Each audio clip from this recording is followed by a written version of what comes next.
Hi everyone, this is Jacqueline. I am going to be your moderator for today for how technology leads digital collectibles into the metaverse. So just a little housekeeping rules. If you do have any questions, please make sure to just leave it in the YouTube comments, and the team will be picking those up. I'd love to introduce a really truly international panel. Rene, coming from Singapore, I believe. Everyone. Hena, who's actually in the US, in Austin, I believe, and Urja, who's based in India. So we really do have a power panel of ladies to discuss this topic coming from various points of views. So I will now leave it to Rene to start and talk about from her standpoint, and also a bit about the business that she is the CEO of. Okay, thank you, Jacqueline, and hello everyone. Let me share my screen first. And can everyone see my screen? Yeah, it's good to see my screen. Good. Okay. Hi. I'm Rene, CEO of iStaging, and today I'm going to share that what we do for the luxury and the fashion industry about that Web3. And let me give a bit introduction of what iStaging is doing. iStaging actually is an AI-generated 3D content company. In short, we make everyone can easily create your virtual showroom, just like taking photo on your mobiles, and just like editing the PPT through the Microsoft. So we make it, we call it a no coding platform. We empower this platform so allow everyone to create your virtual showroom by your own. Yeah. So for talking about Web3, it's including that visualization via AR, blockchain, and NFT. So for my part, I'll be sharing this visualization usage to everyone today from my part. So on the screen, you will see when we are talking about the metaverse or Web 3.0, like it actually could be actual to virtual, like it's a digital twin of your physical shop. It can also be really beyond the reality that is something that exists in the universe, but you create it. So our engine, our platform is compatible with both the actual to virtual digital twin or this beyond reality thing, and that's how the brands are using us. And maybe we are new to most of people, but actually we have been servicing some of the global luxury brands like LVMH, Richemont, and L'Oreal Group. And we have been as a showlist retail technology by LVMH in 2021, and we were invited to share this to all their brands in the Viva Tech in Paris last summer. So most of the cases I'll be sharing will be from the LVMH. Those are the brands on the LVMH. And we now have been servicing more than 16 brands under the LVMH. In short, again, like if we are talking about how they and why they are using our solution, we can categorize in several kinds of usage. Can say as a B2E, we actually start a business and a service to these luxury groups back to even before pandemic, 2019. They are using us for the B2E, the store training, the store management, and the staff training. That's B2 employment. And stepping into the pandemic, I would say, sorry to say, like thanks to the pandemic, it helped these luxury groups. They are quickly turn around by adopting new digital solution. So I always remember that was just 10-day notice. We are helping Louis Vuitton for their first online buying session. They were back to 2020 in March. Was it March 20th, I guess. My impression is that like just only 10 days lockdown, every city lockdown, they cannot have their global buyer fly into Paris. So they quickly turn around by using our solution, like capture all the physical showrooms. And so go online, they can still receive their global buyers online. And since iStaging have been doing this solution for B2B for usage, what I mean B2B usage is we having it for the business purpose. for sales and marketing communication. It's not for entertainment. So we understand the needs as a sales, as a brand, they need it for having the new orders, talking to their global clients. So that's all the built-in and ready-to-use feature. That's why we can help them to quick turn around to host the online buying section. So stepping into the B2B, they expand the usage from the B2E to B2B and further up to like 2021, the pandemic is still around. So they expand it to the B2C usage. But still, the luxury group, they are quite focused on having the service to their VIC, the very, very important customers. So we have the comprehensive service for helping them to do this B2E training or B2B buying section and this B2C. So in the following cases, I'm going to share around all this usage. So on the screen now, you will see that was the very first case back to 2020. And no, it's before 2020, it's 2019. It's a flagship shop in Paris. And how they do is around the worldwide, they have 16 top shops, top stores. They have been using it to capture, because we allow them to use their own mobile to capture the real store. And so they can upload it, and our AI staging will turn around just in seconds, will become a panorama view. And we allow their people, their staff, like even the sales and marketing people, they can edit the tag in the shop by themselves. So that's a very quick turnaround solution. That's a way they use to train their staff, the store staff, and also to do the product training. That was actually the very beginning how they use our solution for the brand image, for the staff training. And also for something like this, we not only have this, we also have some other like luxury jewelry and Tiffany or the tech hooders, that such kind of the brand, they're using it for the training. And further back to the pandemic, as I mentioned, this is how they do for the buying section. Although by the time no one can fly into Paris for this fashion show, but they still decorate, they still have the physical shops, the physical showroom, and they quickly capture the physical showroom and upload to the cloud. And in this, we allow them to have people to speak to each other. So you can like sending the way of using it, just like sending the link to your global buyers. And the global buyer has been on the name list, on your white list. So they are allowed to come into the showroom. And after they come into your showroom, they can look around, or they can also be controlled by the sales to look around the shop and the showroom, and to zoom into the product one by one, and also connect it to their CRM. So they know the stock and the availability and all those things. That's the way they use. So that's for the B2B usage. And further to that, that's a pop-up shop. Proceeding to the pop-up shop, especially like for coming to this year, more and more this physical event back to the market, back to having this physical pop-up. But since people get used to digital a bit more than before pandemic, so now they only need to have like 2% of the whole physical budget to make the digital twin of the physical event. So for example, in this case is a Japan deal, the deal at Japan Tokyo. They have this event on Valentine's Day, and we can have our solution helping them to turn around and create this digital twin of the Tokyo event like just within a day. So they can have this real space capture and edit all this. And actually, that was they were thinking to have this very first case as POC internally, but because it quickly become a very perfect case, so they launched it to the public, and so they have decided to continue to use it for year around all the pop-up event. So and that helped them to attract a lot of traffic around all the Japan as well.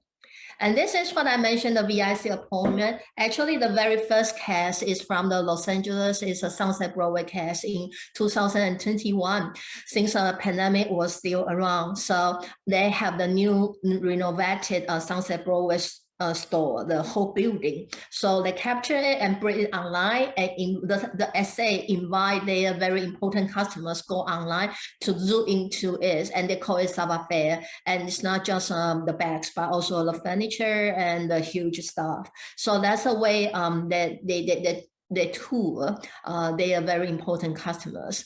And something surprised me is that just a year time, when I visited LVMH headquarters, they told me through this new interface, it already contribute up to like 10% of the VIC revenue through this new interface. So that's really surprising me as I'm the service provider.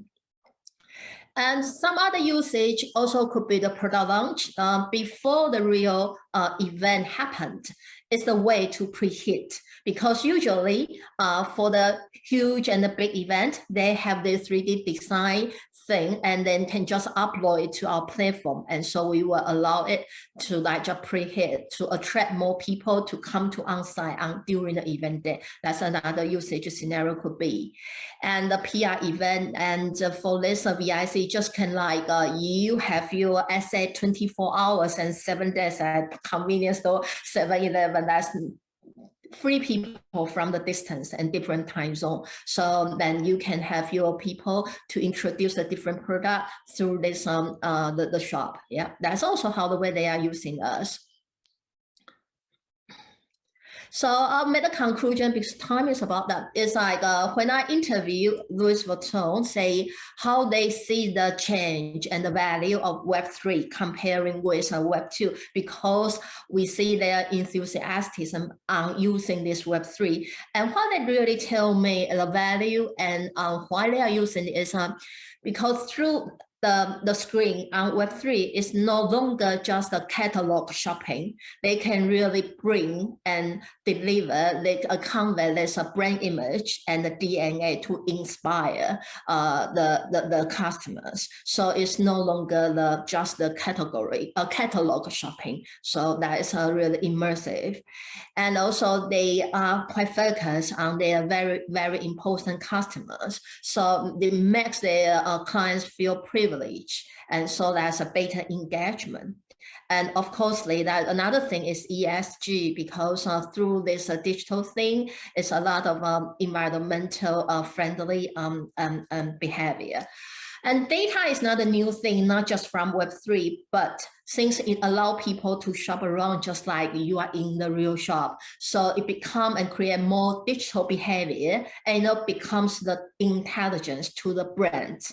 So that's why they say they will increasingly using this Web3 interface for their brand, for their product promotion. So that will be like that's all what we have been helping and servicing the luxury group, and I think that will be some reference for the fashion industry. That's all mine sharing today. Thank you.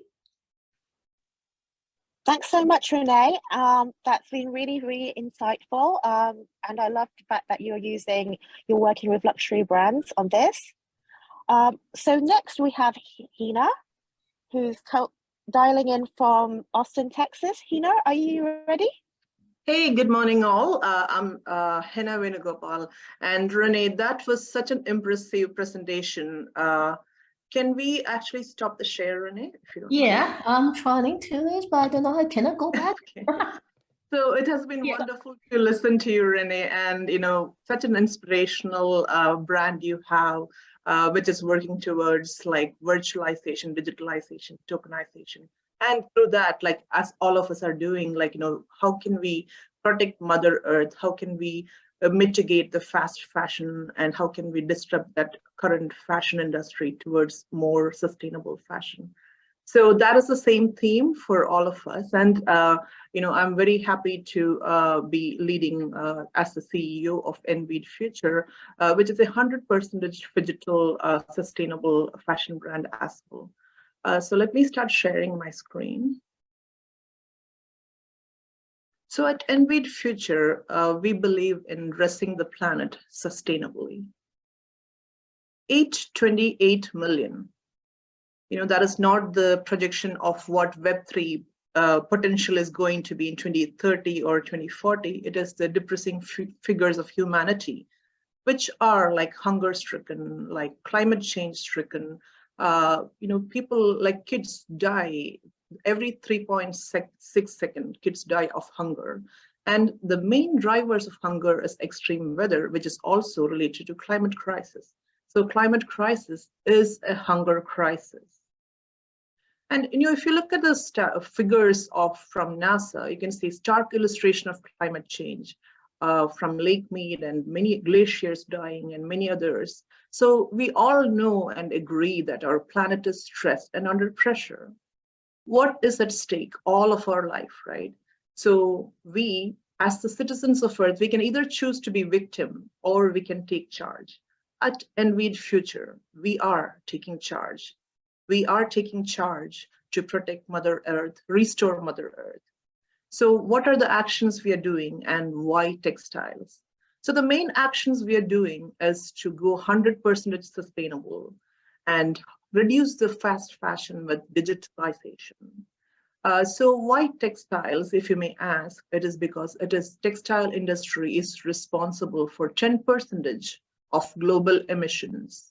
So when you say 10% of global emissions, just to give you an approximate perspective, it is the second largest industry which is contributing to the climate change after oil industry. Can you believe that? So the attitude of throw away fashion is not serving the planet. And it is like exploitation of people, wastage, chemicals, dyes, short-lived fashion, child labor, you name it, landfills, long hours, it is not serving the planet or the people. So that is why we are taking charge at Envied Future to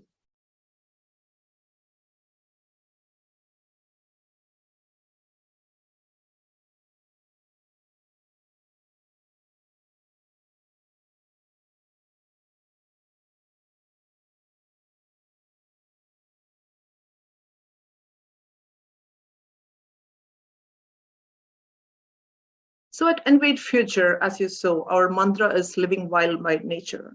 And it's always about healing our planet and making our community as a whole happy and proud. We have a heritage of 17 years in sustainable fashion. And we have already produced more than 400 tons of sustainable fashion products. And right now, this year, we are deciding to go closer to you by a direct to customer way. It is a purpose-driven initiative with 100% recycled and organic materials. And also, it's not just about materials, it's also to nourish a proud community of employees and customers and healing Mother Earth. So we have targeted SDGs towards decent work, we are fair trade certified, we are GOTS certified, so we are responsible for climate action and reducing the climate changes and life underwater and also land. So we are having 100% renewable energy. We are actually carbon positive, one of the few companies who are carbon positive, because our solar farms and the wind farms in Tuticorin produce more energy than what we consume at our sustainable facility in Tirupur. So we are 100% renewable and we are carbon positive, and we make sure every step of the process is sustainably checked. So water reduction throughout the life cycle of the product. We are GOTS certified organic dyes, natural dyes from algae or plant and mineral-based chemical-free dyes. And we only use sustainable fabrics and yarn. We minimize the plastic use across the entire production. And we maximize the use of recycled materials. And we are ensuring that our entire company, the processes are carbon certified, carbon neutral. So, this is because we are like carbon certified, carbon neutral certified, and we want to make sure that certification is there because there is so much of greenwashing or claims that everybody is eco-friendly, everybody is like sustainable. So how can we really stand out? And that is one of the reason why we are saying we have all certifications from fair trade to WRAP to GOTS to climate neutral to better cotton. So, and the global we are also certified by the global recycled standard.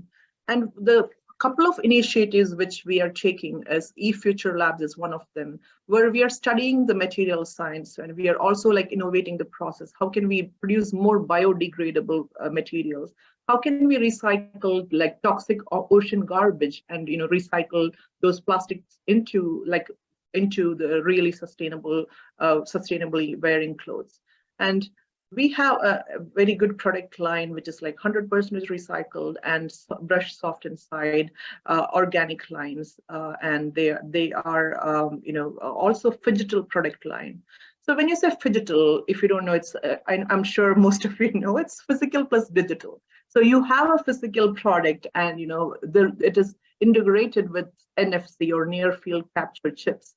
So what does a near field capture chip does? So that the near field capture will have all the details of its provenance, like where was it sourced from, what material went into that producing that, what kind of dyes went into that particular physical cloth, and who produced it at what time, and what year or date, and all that with a unique ID on blockchain will be there, or will be attached to the NFC.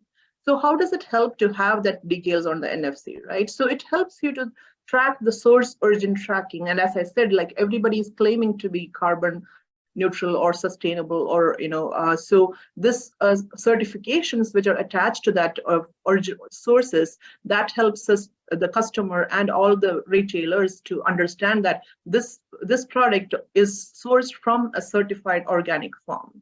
And it also helps circularity. How? So when you say like, you're returning this cloth, and when it goes back to the recycle bin, we can re-yarn that fabric by knowing, like, from the NFC details on blockchain, we will know what kind of materials was it used to produce, and we can take that exactly those details, and we can segregate them together very easily with that data very accurately, and we can re-yarn them. So it eliminates that entire creation of the yarn process, which is again very energy intensive. And it also, the next thing is it tracks the authenticity. So we will exactly know the ownership title, who owns it, and which company was it produced, and all that authenticity, and it overall it reduces the carbon footprint. So that is one of the main reason we should all go with the smart tags or the NFC, because it helps the source origin tracking and the customer journey and the authenticity tracking. So all our product line is chipped with the NFC, and you will be able to use it with your phone. And the other solution which we are doing is a blockchain-based end-to-end supply chain solution. So when you talk about a fashion industry, if you're looking at the entire cycle, the raw material supply from the farmers to the manufacturer, to the distributor, to the wholesaler, to the retailer, to the end user, right? That is a cycle. And when you go to the farmers, how does the end customer know that this farmer who produced it had like ISO certification? Or how does the manufacturer know on what conditions was the material? When you talk about the bale or the containers, how was the containers shipped from one end to the other end? So the IoT sensors in those containers, it can track like various parameters like pressure, temperature, the humidity in which that containers were transported. And it can, on the blockchain, there will be data on what certifications the farmers had. And as it reaches the manufacturer, we will embed it with NFC chips, which we just discussed earlier, and it will also track from here to the end customer journey with the NFC chip. And when it reaches the end user, when they buy it, they're actually minting that NFC chips with an NFT, which the customer will own at that point, and all this previous data, including the provenance and the history of that cloth or of that material, which he owns at that point, is embedded in that blockchain. So that is one of the is one of the blockchain-based end-to-end supply chain solution, which enhances traceability, authenticity, and circularity. And the other side of our digitalization is that we are participating in the Metaverse Fashion Week. And this is our mascot, the flying tiger of Envied Future. So if you were on Metaverse Fashion Week yesterday, I'm sure you would have spotted this. This were on many of the main stages and main community forums. So this is flyable Envied Future tiger. And you can see it in walking around, and our store right there as our Envied Future store in Metaverse. And we have all of these also ready to be minted on the marketplace in Decentraland as well. And the last concept I would like to discuss is the co-creation. So we are very much aligned with wildlife, and our theme is live wild by nature, because we all are born wild and born untamed. But as the society tames us, conditions us, we all change. But so our message is to go back to the wilderness. And the custom design with we are associating with the tiger photographers, and tiger is one of the endangered species which we will be helping to protect. Custom design with print on demand and NFTs with co-creation on it, royalties on smart contracts, and that is one of our other product as well. So we will have the co-creation on the website, and if you create something and if you want to open your own shop within our website, that will also be possible. So that is how we will be co-creating. So it's all about giving back, so we all grow together. So there's more harmony on earth and there is more balance on earth. That is what we are trying to do here, and we are also about reliefing and planting a tree. So Metaforest is also one of my other project, which is a Harvard Award winner, and we will be minting an NFT tree that's planting a tree per sale with any of the Envied Future sale, and we will be giving back to Hope community, wildlife support, and that is how we plan to give back. So as we all know, the clock is ticking. We are in our fight for our lives. We are losing. Stand up for Mother Earth and come join the movement of digitalization, and reversing and restoring our life today. Join Envied Future community. For us, sustainability is not just a job, but it's a way of living. Live wild by nature. Stay untamed. Thank you.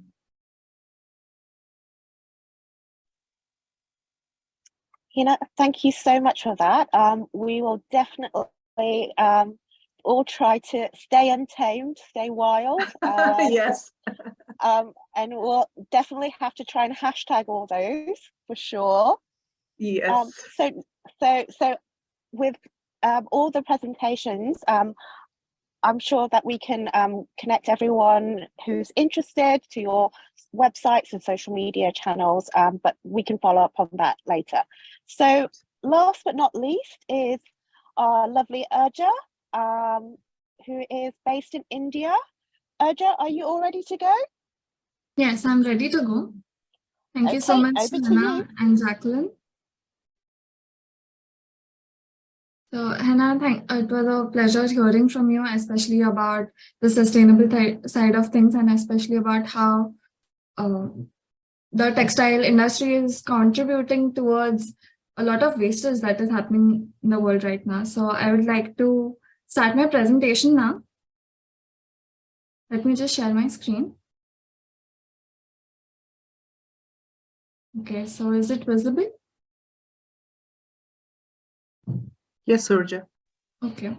So hello everyone. My name is Urja Kumbhare. I am a co-founder and director of Opulentia Designs LLP. We are essentially a B2B digital fashion design solution agency specializing in apparel design as well as accessories design for physical and digital or phygital business needs. So our values and ethos are based on creativity, quality, sustainability, and resilience. We actually founded the company last year. And since then, we decided to build this digital fashion agency on these values so that we are able to counteract, like Hena said, all the climate crisis that is going on. And along with that, right now, the markets are very unstable. So we wanted to build a company that would also be sustainable and resilient in the long run. And for us, quality and creativity are our topmost values. in everything that we do. So our founders, so it is me, Urja. I'm a Bachelor of Design in Network Design from NIFT Mumbai. And my co-founder, Shushti, is a dual degree holder of Accessories Design from FIT New York, that is Fashion Institute of Technology, New York, and NIFT again. So we have a team that is specialized in both knitwear as well as accessories and all apparel. And we do both physical design that is ready for factory production as well as digital design.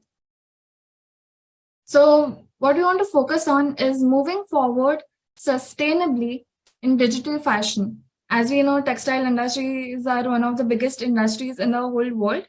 And with India being one of the largest textile manufacturers in the world, we wanted to focus on how we can bring digital fashion to propel this fashion industry forward by integrating technology solutions such as virtual sampling into the very core of the design process.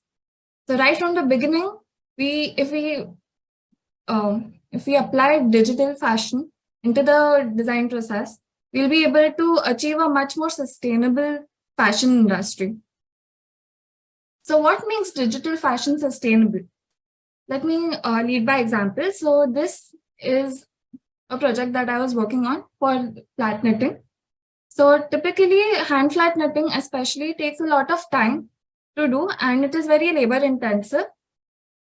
So when a swatch is made, we can directly create samples by digitizing the swatch and converting them into various silhouettes so that the final product can be visualized very easily, and it saves not only time and gives faster sampling lead times, but it also is zero waste since no material is wasted in the creation of these samples. And these garments can also be used on e-commerce websites, such as Gucci did in 2020. They had a knitwear collection where they only showcased the virtual samples on the website, and then they took pre-orders for those. So there is no dead stock in creation of this, and the samples are not wasted, especially when using very expensive yarns like cashmere and angora wool. In creation of samples, a lot of that can be wasted and it can be very costly to create those samples. So by applying digital fashion virtual samples into the process, we can easily reduce the cost as well as the lead times. So the services that we provide are 3D prototyping with photoreal materials, virtual sampling, so that we have accurate 3D samples that can be given to the manufacturers and artisans to get a clear picture of exactly what they have to create and manufacture. So there are less errors in communication, as well as accessories design. Again, all of these services that we provide, we make sure that they are photoreal because we come from physical garment manufacturing backgrounds, and design backgrounds. So we make sure that every single digital garment that we make can be made physically with the same accuracy. And we also provide complete fashion design, right from the conceptualization to the final results. So digital fashion is very important, especially in creating ideas and innovations in design. And more often than not, a lot of people who want to pursue the fashion industry are faced obstacles when creating samples and when exploring their inspiration and ideas freely. So with digital prototypes, it is not only cost effective, but they have a lot of freedom and space to execute their ideas, to explore them, and they can really have prototypes ready that they can pass on further to consumer research groups so that they really know if their product has demand or not. And it is much easier for the consumer as well as the teams and everyone involved in the process of creating these innovations to visualize the product and what their end goal is. So we do so by employing photoreal materials as well as digital pattern making to make sure that the vision is really executed. So let me talk about what's next in the digital fashion design space. Since today the digital fashion forum is actually here, we are all gathered here to explore these. So our company actually works on 3 of these, and others we visualize and envision that this is what will be the future of digital fashion, what will take it to the next level. So virtual testing and simulation for product development processes such as dyeing and printing. Right now it is limited to certain digital fashion brands, but soon enough, I think it will go into large-scale manufacturing as well, wherein export houses and manufacturers will also use it to improve their production process and minimize the amount of dead stock and textile wastage that they have. Another one is digital dressing as an integral part of social media. As we know, DressX is quite popular for dressing people digitally, but it is on a very small scale right now. It is still nascent and it is growing. But soon digital fashion, as it should, will become mainstream for social media. Another one is deeper consumer connection with avatars. Right now, metaverses are in their beginning stages and it is not mass adopted, but as fashion has always been a way to communicate and express, with good fashion design and with understanding of the consumer, we can develop deeper connections with the avatars. So the consumers are more likely to spend more time since they can relate with the avatars. As another big step for the digital fashion step would be increased task automation and use of artificial intelligence as a tool for design. So since we already have 3D photo scanning for materials and more such thing, by employing artificial intelligence in the design process as a tool, we can really increase the speed of digital fashion and how it impacts the industries as well as manufacturing. And integration with physical products for traceability and transparency. I think this is what Hena is also working on, adding traceability and NFC chips and proof of attendance protocols to the products also makes a big difference. And I think it is something that we should watch out for. So virtual testing and simulation for product development. We actually provide this. For example, this is a photoreal scan fabric. So we can see how it falls and how thick it would be. It is easier to visualize. So the process we follow for this is we create a 3D model, we texture it, we add renders, and then we render it. And then you can really visualize the fabric and trims and the details very easily for virtual testing and simulation. And with animation, it can be decided if a certain material would be better for creating a certain product, or would it be something else. So instead of spending a lot of time doing all this in the sampling stage physically, we can shortlist this process and really shorten the time of sampling by already seeing how it would be virtually and then proceeding to the direct physical sample to make sure that this is what they want. Another big thing is digital dressing for social media. Right now, there are so many influencers and content creators who are doing fast fashion hauls just to capture that outfit of the day videos or pictures for social media. And after a few uses, since the quality of those fast fashion goods is also quite poor, they disintegrate or they discard them. So with digital dressing, for social media specifically, people will be able to express themselves more creatively and they will have much more options without spending so much on physical clothing that ultimately end up in landfills. So this is an example. So this is a blazer that I wore and this digital fashion top, which is quite easy to attract, which is quite attractive for the social media users. And it is something different. So with digital fashion, they have a lot more variety to opt for. And the last one that we would like to work on in the future is deeper connection with consumers through avatars and gaming. So for example, this is a garment that we created for the Sims 4 avatar that can be then put into the game for players to play. So these are, so digital fashion garments are ones that can be very creative. They have no limit in terms of creativity because the constraints, the physical constraints that apply in the real world don't apply to them. So they can be very creative avant-garde garments that people can use in their games as well as in the metaverses to really explore their expression through fashion.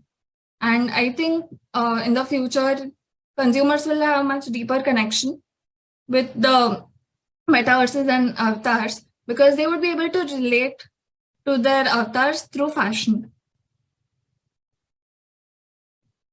So thank you so much for listening to me present about my company. You can contact us or visit our website, opulentiadesigns.com, or you can contact me directly on LinkedIn. That's fantastic, Urja. Thank you so much. It's been super, super insightful. I think there are so many common threads between all three of you with regards to experiences, sustainability, and obviously the whole kind of within linking between technology and also ultimately Web3 and Metaverse. So thank you, Rene, Hena, and Urja for your presentation. So we're just going to move to a brief panel discussion. As the title says, it's how technology leads digital collectibles into the metaverse. And when we talk about technology, and I know that Urja, you actually did mention it specifically, AI.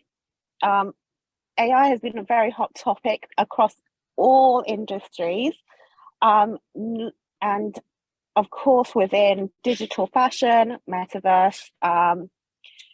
It's also another hot topic. So I thought that we can maybe talk about AI in respect to Rene, Hena, Urja, your perspective. So maybe we can start with Rene, if you're ready.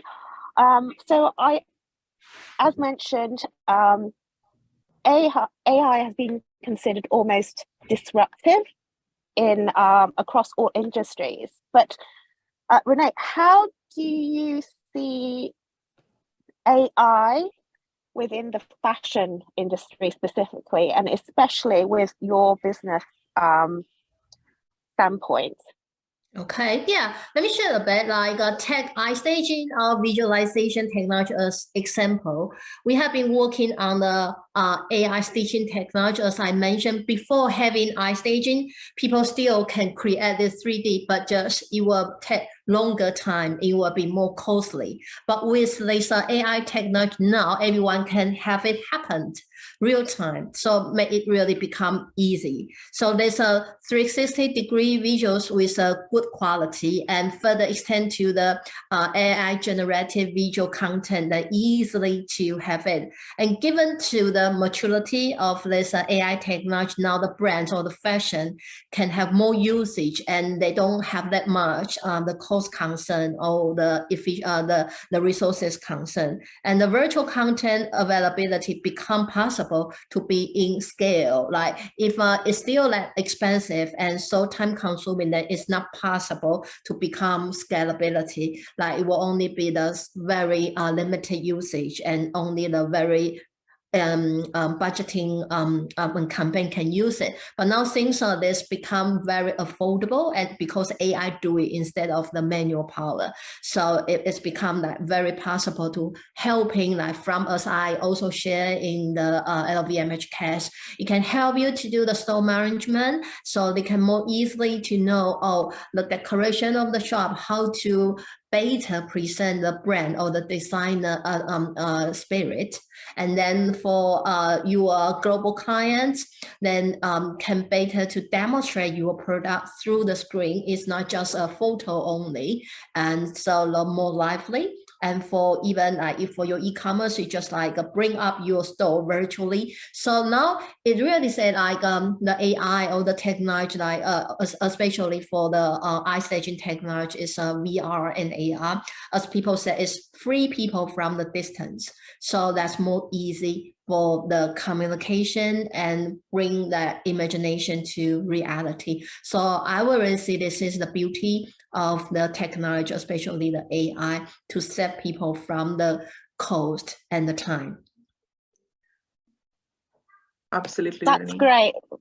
Right, absolutely. I think as you mentioned, it's really about helping rather than taking over, which I think the initial, when AI kind of was mass introduced, was the fear that it would take over and replace people's jobs. I think now we understand it's really about working with us and helping improve systems, especially for iStaging, for your business especially. So thank you, Rene, for that. With regards to Hena, sustainability is very much your passion and core in your business. Absolutely. How does AI help you with that?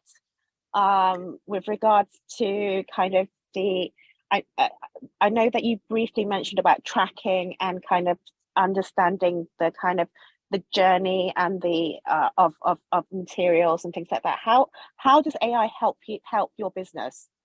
Yeah, absolutely. So sustainability is and should be the way of living for all of us. And textiles going to the landfills, like almost 10% of global emissions caused by the textile in landfills. So AI can really help us, to mitigate that fast fashion and wastage due to the fast fashion, by creating predictive analytics, and how can we forecast the trends.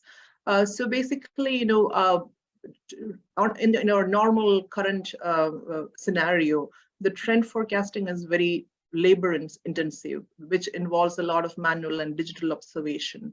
And also it's mainly driven by the supply, like, from the end backwards, right? From the supply to backwards.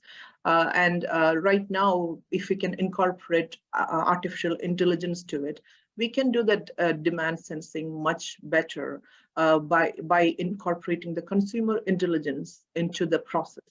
So the real consumer intelligence, if we can talk about it, it lies in understanding what is the true demand of the consumer at that point or upcoming phase. So this fashion trend forecasting, it will remove the noise from the data, and it brings alive what is a true consumer demand and how does AI do that. So AI can process millions of images and data at the same time. And that crunching of the data is the capability, and that crunching of the data leads to the real good consumer intelligence.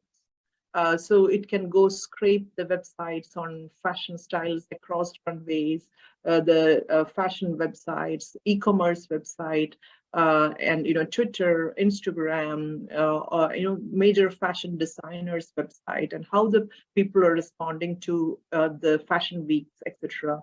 And also now, like if you're talking about Metaverse Fashion Week or Digital Forum, etc., like what sessions or what styles have the most response from the customers through the website, through the text, through the views, through the attendance, all of that, like AI can like crunch all the data very efficiently in seconds, milliseconds, it can crunch it, and it can produce that intelligent outcome of the forecasting the trend.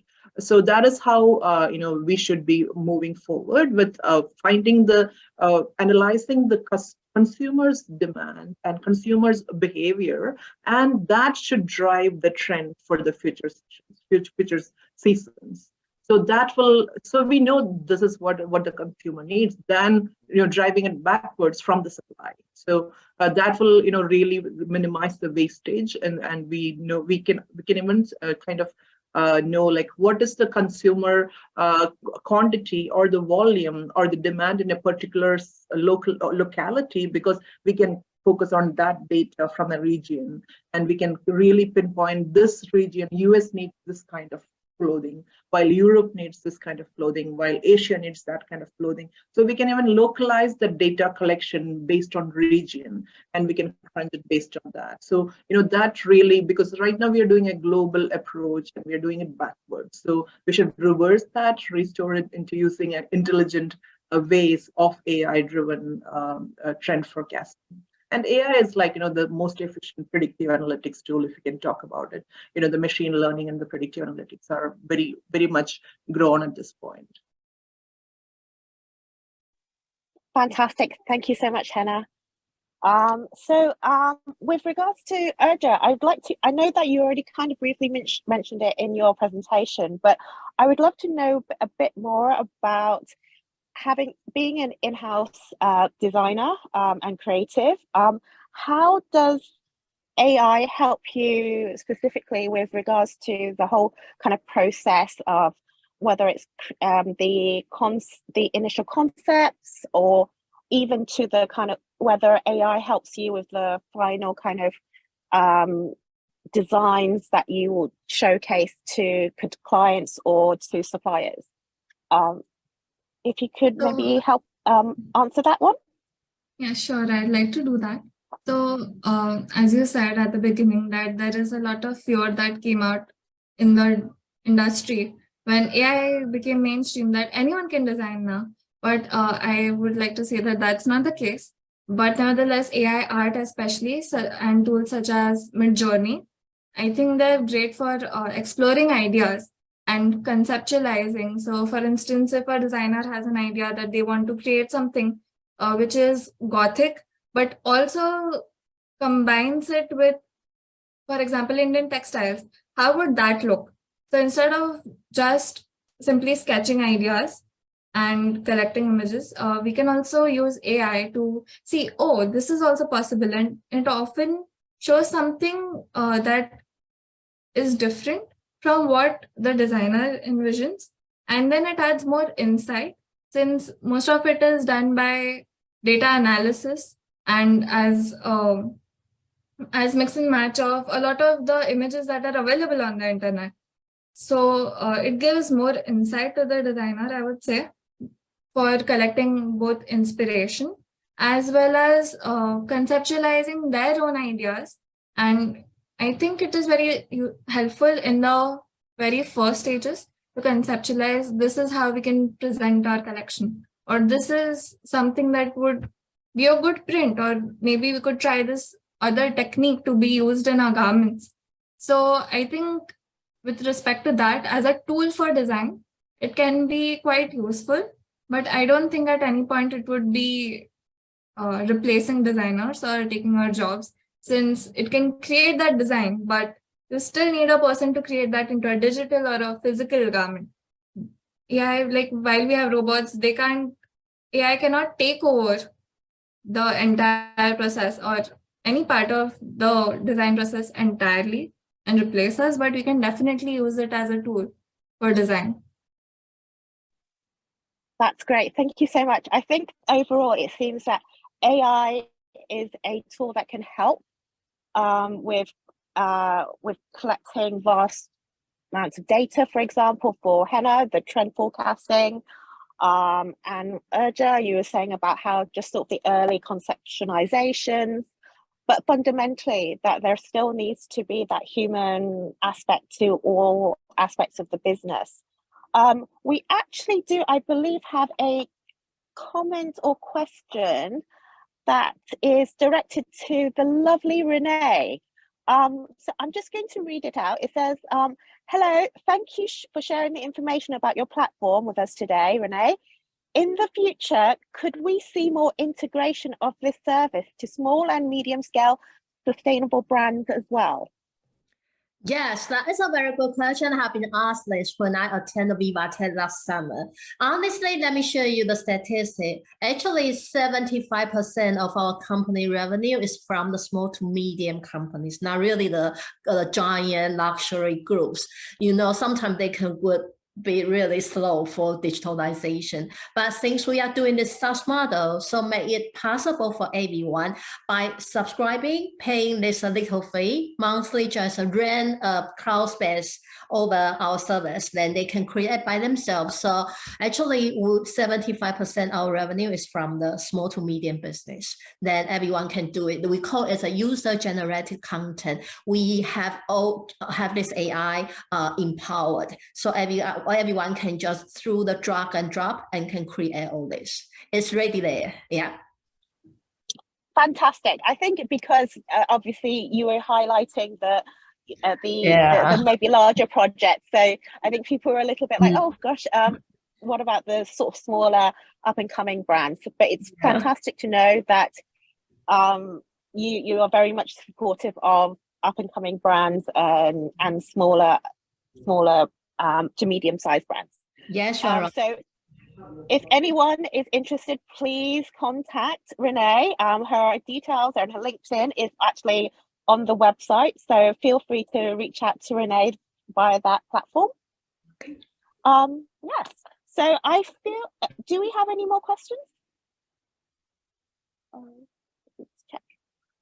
I believe not. So what I would love to maybe just quickly finish off with, because I think we're rounding up because we started a little bit earlier than scheduled, is just what opportunities should we be looking at with regards to the metaverse that we haven't actually already discussed? Rene, maybe you should start first. Yeah, of course, from the iStaging CEO perspective, I believe that's the future. But it's really common sense to me because if you look into the kids, like for the Z generation, more than 50% of the time they wake up, they are waking that they spend on the device, and they so get used to the 3D world through the online game. So Metaverse to me could be three portions, as I mentioned. There's a visualization, the 3D and NFT and blockchain. And so I think this interface, we call it a new interface, just like from Web 1, Web 2, and Web 3, people have the wording, the words on through the screen, and then photos. But photo no longer enough, then become video. But video is going to be no longer enough. That will become the thing you can move around by your own. So I believe that will be the future. Thank you so much. Hena, do you have some quick takeaways with regards to this subject? Sure. Yeah, that was great. And, I like how Rene made it into three components, the blockchain, NFT, and the visualization. And, I completely agree that, for Gen Z and Gen Alphas, like, what is real, what is unreal, right? There is no separation between metaverse and the real life. IRL and both are the same for them. And for me, like, what stands out from metaverse is how we can empower the Gen Zs and Gen Alphas, because it's an ownership economy, right? It's a content creation and ownership through NFTs. So if you create the content, if you create a clothes-related dress, if you're an artist, and if you can create a dress, and it's your imagination, there is no limit to what you can do there, right? So for example, I have an Envied feature. The mascot is a flying tiger with neon wings, and it was very popular yesterday in Metaverse Fashion Week. We minted like 4,500 items of that. So it is just your imagination, and the while it gets, it's more attractive, and the more real it gets, like what Urja is doing for the cashmere and all that. It also is very valuable. So I think it is a creator ownership, which I would like to emphasize, how we can empower financially the Gen Zs and Gen Alphas as well to stand up on their own to be financially independent. That's fantastic, Hena. Thank you so much. Urja, I know that you mentioned already a little bit about the social media feeds within your presentation. So would you maybe like to develop on that, or maybe there are some other sort of takeaways with regards to kind of opportunities that we should be looking at with regards to Metaverse? So definitely, since I myself am Gen Z, I think social media and the digital identity part of it, of having a cyber self, and how we are as like in real life and how we are perceived on social media, I think it plays a very important part for our generation. And in the metaverse, I think especially if, since like I used to be a part of a lot of metaverses, including Second Life when I was a teenager. So even now, once metaverses become more mainstream, like Instagram or like Facebook, for our generation or like for my generation, I think what is a big opportunity is using fashion for expression. So everyone would want to express themselves very creatively and go full out, which they would not do in real life because, we are shy and all that. But digitally, when we are presented as an avatar and how we relate to that avatar, and if we are meeting our friends in the metaverse, then the person who is there would want to showcase themselves in a way that they are comfortable with. They relate that, okay, so I'm wearing the super creative outfit, for example, the neon flying mascot, if the person is wearing, and then the other people are sure to comment on it. And it creates a sort of an icebreaker for the community and for making new friends in the metaverse. So fashion as expression in the metaverse will be very important, especially to the Gen Z and Gen Alpha, like it is on social media today. So I think that is a very big opportunity. I think that's fantastic. I think the beauty of having an avatar is that you can be pretty much anything you want to be.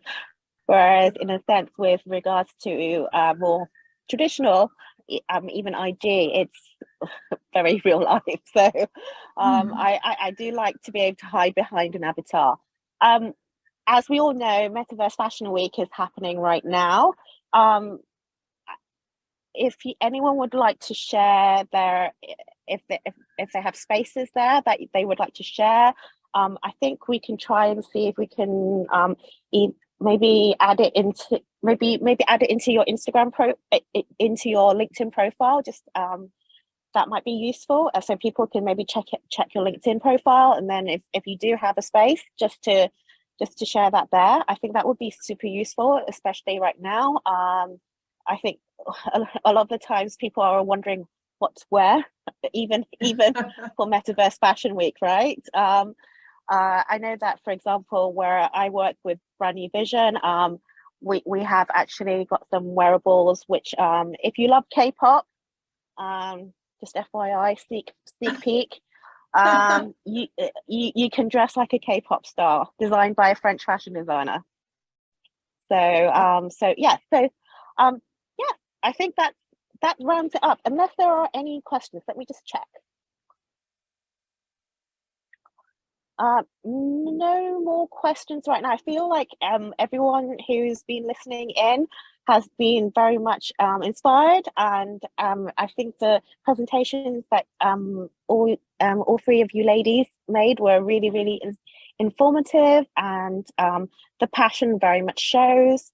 And as I said, anyone who has been listening, please feel free to link up with these ladies via LinkedIn. Their profiles are all on the website under their respective pictures for this panel discussion. So please don't hesitate to contact them. They are very happy to share more of one-to-one about their experiences, and hopefully there'll be some collaborations in the future leading from this discussion.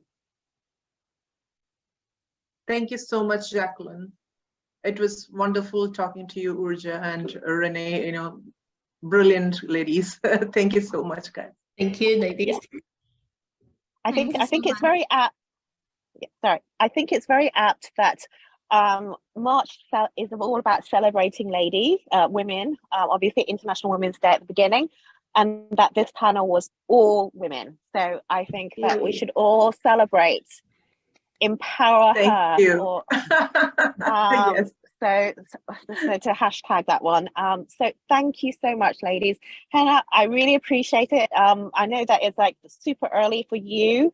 Yes. and so very much you look lovely. I would not look as lovely in the morning, that early in the morning. So very much appreciate you joining in for this session. And obviously, thank you so much to the organisers for, here to facilitate this conversation between all of us. It was all worth, listening to Rene and Urja. So, worth the morning time. Thank you all so much. I think let's continue discussion offline. Have a good day, Hena. Thank you. Take care, everyone. You too. Thank you, Jacqueline. Thank you.